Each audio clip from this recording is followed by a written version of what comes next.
সভায় উপস্থিত আজকের যে নবনির্বাচিত বা নিযুক্ত কনভেনিং কমিটির পৌর এবং উপজেলার নেতৃবৃন্দ এবং আমার সামনে উপবিষ্ট উপজেলা ইউনিয়ন এবং আগত নেতৃবৃন্দ, যুব দলের নেতৃবৃন্দ, ছাত্র দলের নেতৃবৃন্দ, কৃষক দলের নেতৃবৃন্দ, স্বেচ্ছাসেবক দলের নেতৃবৃন্দ এবং সমস্ত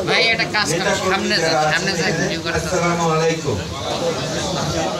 আজকে প্রথমেই আমি অভিনন্দন জানাচ্ছি নতুন কমিটিকে। আমার মনে হয় কমিটিটা একটু দেরিতে পেলেও আমরা আমাদের আকাঙ্ক্ষা যেটা ছিল সেরকমই আমরা কমিটি পেয়েছি।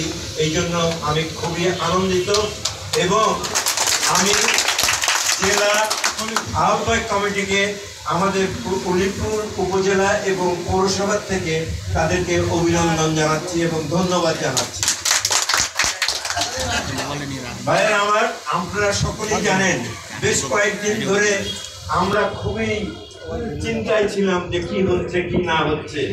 তো আমি খালি একটা কথাই বলেছিলাম যে চিন্তা করার কিছু নাই, চুপচাপ থাকো, কমিটি তাদেরকে দিতেই হবে।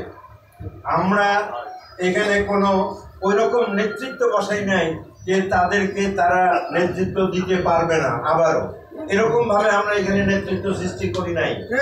আমাদের এখানে সব সময় যোগ্য নেতৃত্ব ছিল এবং ইনশাআল্লাহ এবার যে কনভেনিং কমিটি করা হলো তারা এখন যে কমিটিগুলো করবে ইউনিয়ন, তারপরে ওয়ার্ড কমিটি, ইনশাআল্লাহ সেই কমিটিগুলোতেও যোগ্য লোক আমরা নিয়ে আসবো কমিটিতে।